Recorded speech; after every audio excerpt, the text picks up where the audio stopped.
Shalom. First and foremost, before I get started, I'd like to give all praise, honor, and glory to its due to Yahweh, Bahashem, Yahushai, Bahashem, Chakadash, and double honors to the apostles and the elders of Great Millstone who were well and who taught us the truth. Today's lesson will be entitled, The Lord Will Avenge Us of Our Enemies. The Lord will avenge us of our enemies. Because, so-called Negro, Latino, and Native American, we've been catching hell, from our enemies, the so-called white man, and as well as the other nations as well, man. Because as it says real quick in Psalm 82, all these other nations have come up against, the Israelites. So real quick, Psalm, Job, Psalm, I think it's 83. No, it's 82. No, 83. Slack it. Psalm 83 and verse 2. For lo, thine enemies make a tumult, and they that hate thee have lifted up the head. They have taken crafty counsel against thy people, and consulted against thy hidden ones. They have said, Come, and let us cut them off from being a nation. Let the name of Israel be no more in remembrance. For they have consulted together with one consent, they are confederate against thee. So these other nations, these seasoned nations, starting with, Esau, Edom, the so-called white man, they have come up against the Israelites to bring us down to this lowly position. And, they hate us, especially, Esau, Edom, they have had a perpetual hatred against the Israelites, man. And the Lord said that we are the apple of his eye.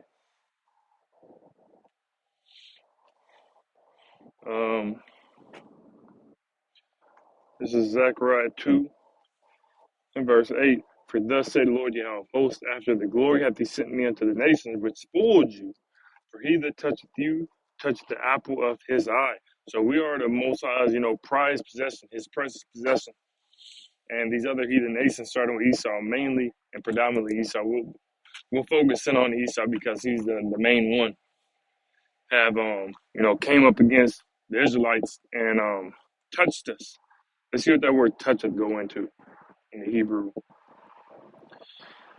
H50 60 H50 60. It says nagai, to touch, to reach, to strike, to stricken, to let's see. So yeah, they struck us, man. They hit us. They plagued us. It says plagued, to strike, to beaten, to brought down. They brought us down, man, to this lowly position. Lay the hand upon for any purpose. Let's see. Violently, man. Violently to strike, punish, defeat, destroy, etc. And that's exactly what they have done, man. They have destroyed us violently. They did things that was unhumanly, man. They've done stuff to the Israelites that we don't even know about, man. That the Lord's gonna have to reveal it, what they have done to us, man, to the Israelites, so-called Negro, Latino, and Native American. And it wasn't something, easy, and we're still here to this day. This is violently to strike, punish, defeat, destroy, etc. I said there's so many words that we can use. All we can do now is just say etc. It says to beat. So yeah, man, to plague. They plagued us. And what does it say, man? It also says forward affliction. Zechariah 1 and verse 15. We'll get in the NLT.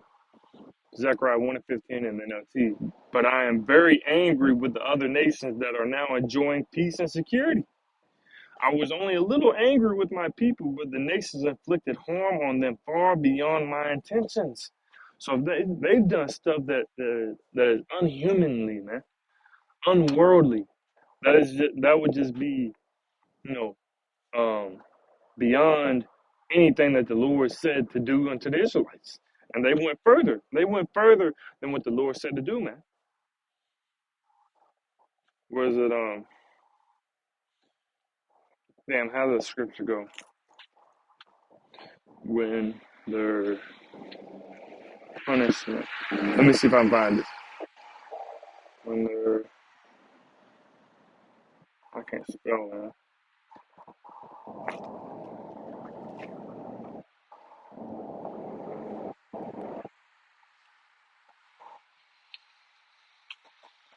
Let's see if it pulls up like that. No.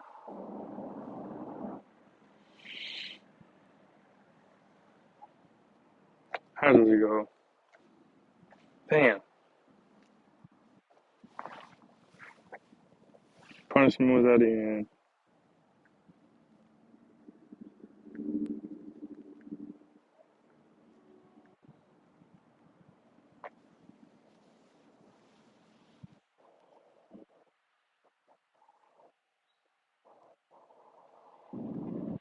Sloggy.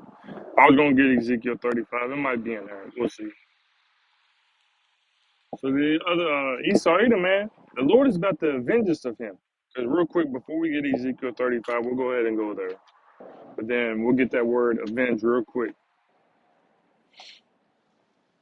Definition of avenge, and it reads, to inflict harm in return for an injury or wrongdoing, or wrong done to oneself or another. So the Lord is about to inflict harm because and return the damage for what the other nations, Sodom and Esau, done to us. So you did this to my chosen people, and I'm gonna do it back to you 2 times, double. It says to inflict harm in return for an injury or wrong done to oneself or another. And the next one it says to inflict harm on behalf of oneself or someone else previously wronged or harmed. Because so the Lord is going to do this on our behalf because we have no power in our hands. What does the Lord say? Weigh ye upon me, real quick.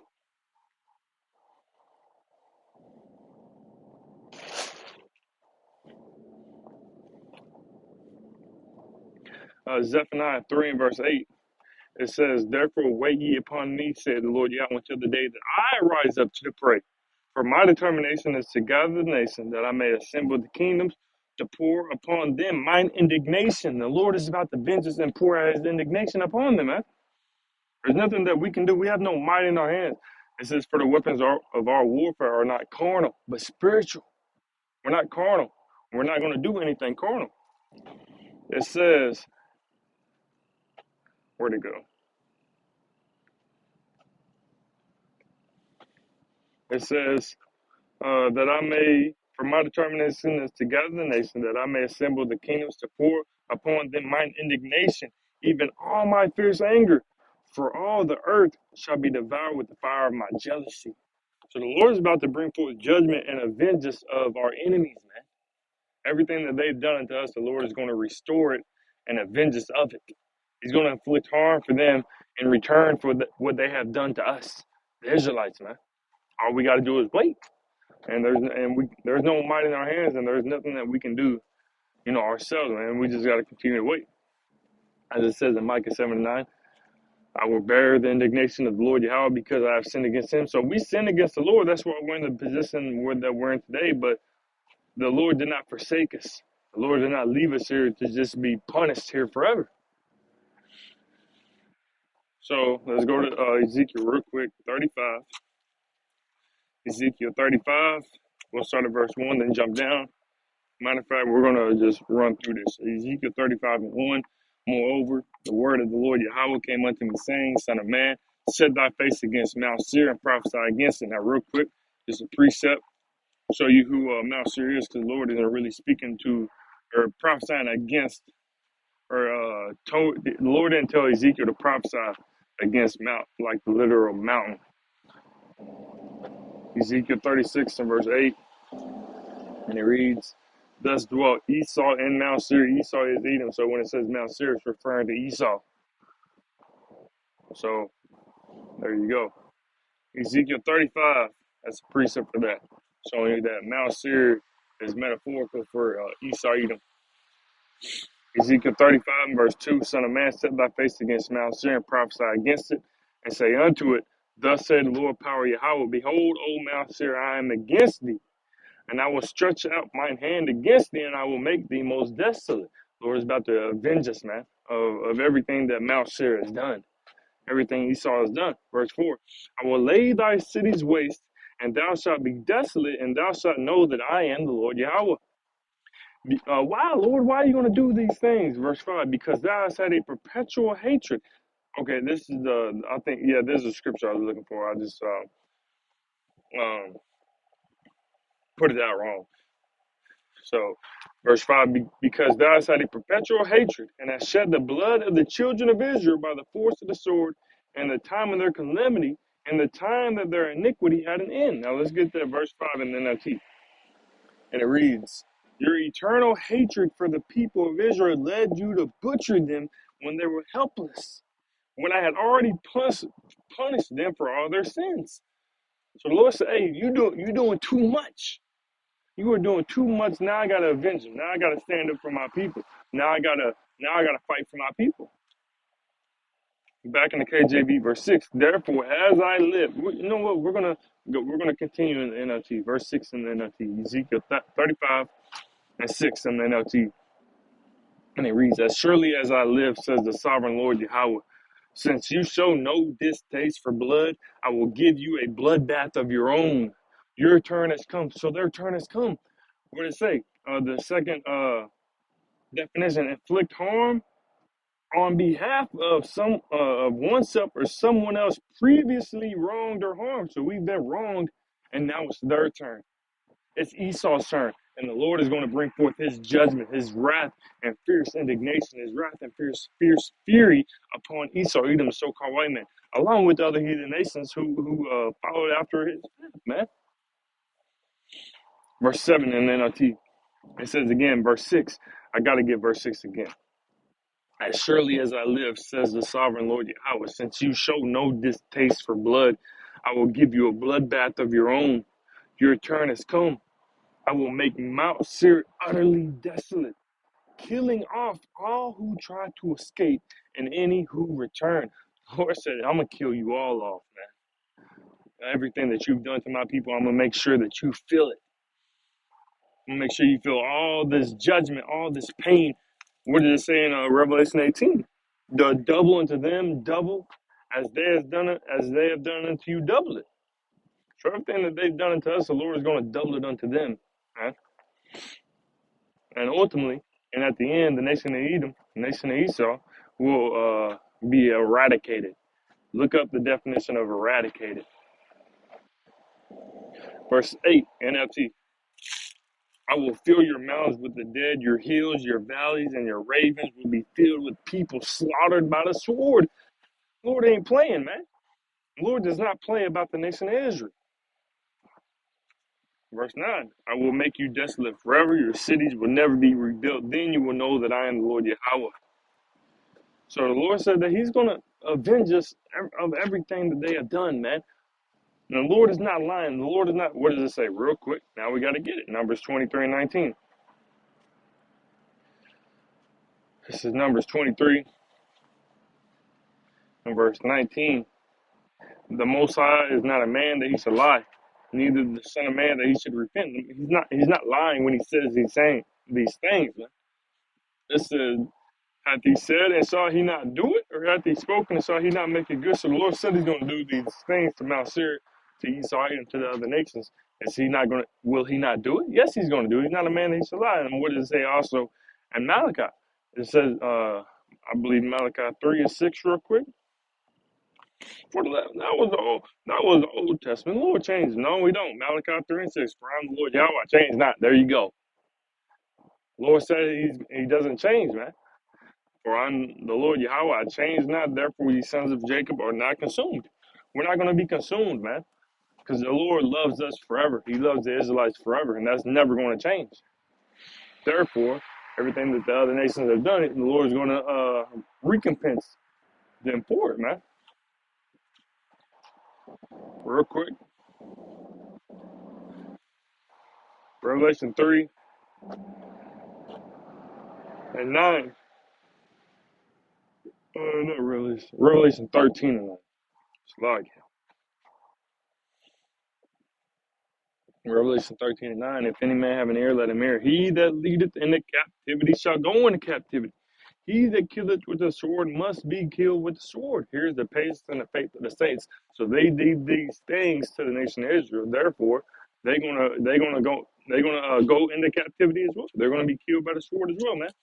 The slaughtering of tens of millions of Native Americans. Come on, man. Lord said He's not playing. Now, real quick, while we're here in Revelation, let's go ahead and get that verse 18 where it says double. Where it says double unto them. Revelation 18 and verse let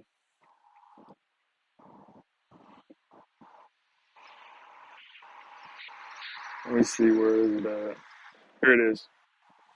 Revelation 18 and verse 6. Reward her even as she rewarded you, and double unto her double according to her works.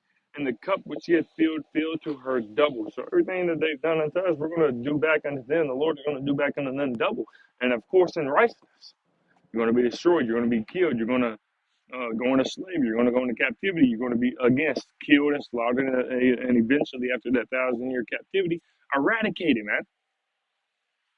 This is the judgment which the Lord Yahweh Shem Yahshua wrote, man. What does it say when you go back to that Ezekiel real quick?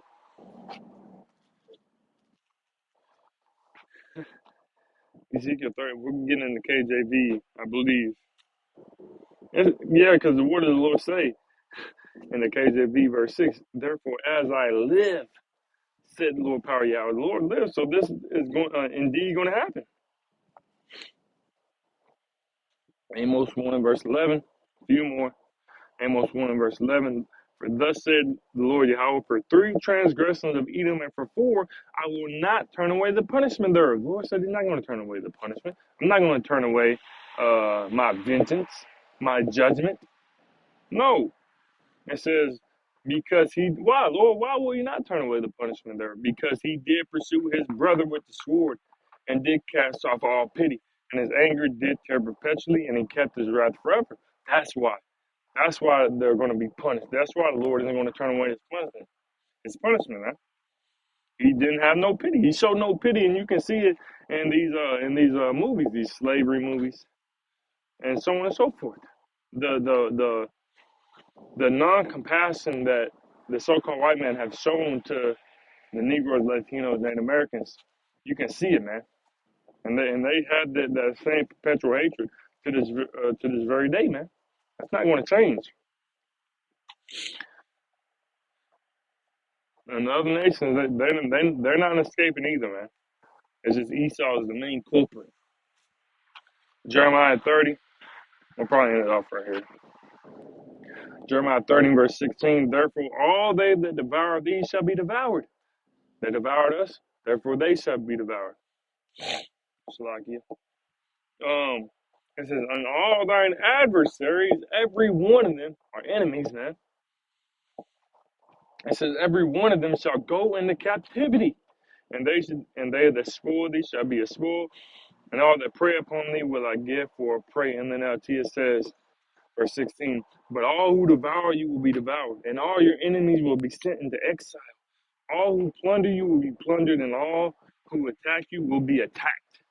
And this all starts with Esau, and it trickles down to the other nations as well, man. The Lord is about the vengeance of our enemies. The Lord said it. So has not the Lord said it? Shall He not do it? The Lord said He's going to do these things, and the Lord indeed will do it. What He say? As I live, and it's surely and sure that the Lord lives and will continue to live. Therefore, the Lord will do it, man.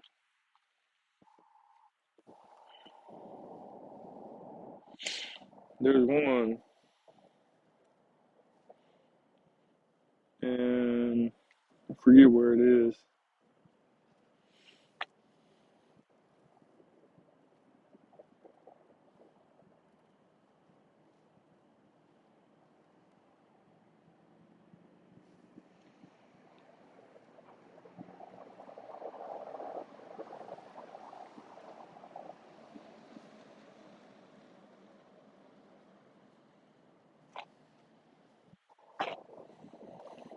So like I was just looking at these scriptures. Um, we'll get this one real quick because Basra was the capital city of Edom. You know, Basra can be as also likened to Esau Edom, man, to America. Jeremiah 49 and verse 13. For I have sworn by myself, said the Lord Yahweh, that Basra shall become a desolation, a reproach, and a curse, and all the cities thereof shall be perpetual waste. So the Lord said He's gonna bring forth great judgment upon Basra, upon America, upon Esau, Edom, so-called white men, because of what they have done, man. They have had a perpetual hatred, and their perpetual hatred isn't going to change. This is what they was born to do. So the Lord is about to avenge us of our enemies, man. Again, inflict harm on behalf of oneself or someone else previously wronged or harmed. Who was previously wronged or harmed? The Israelites. And who's the Lord? And who did it to us? Esau and so-called white man. And it trickles down. So the Lord is about to inflict harm on our behalf because we have no might. So all we can do is wait upon the Lord. So Lord willing, this lesson was edifying to the spirit, to bind to the fold. And before I end it off, I'd like to give all praise, honor, and glory to our due too. Yahweh Bahashim Yahushai. Bahashem Archaic and double honors as always to the apostles and the elders of Great Millstone. Until next time, Shalom.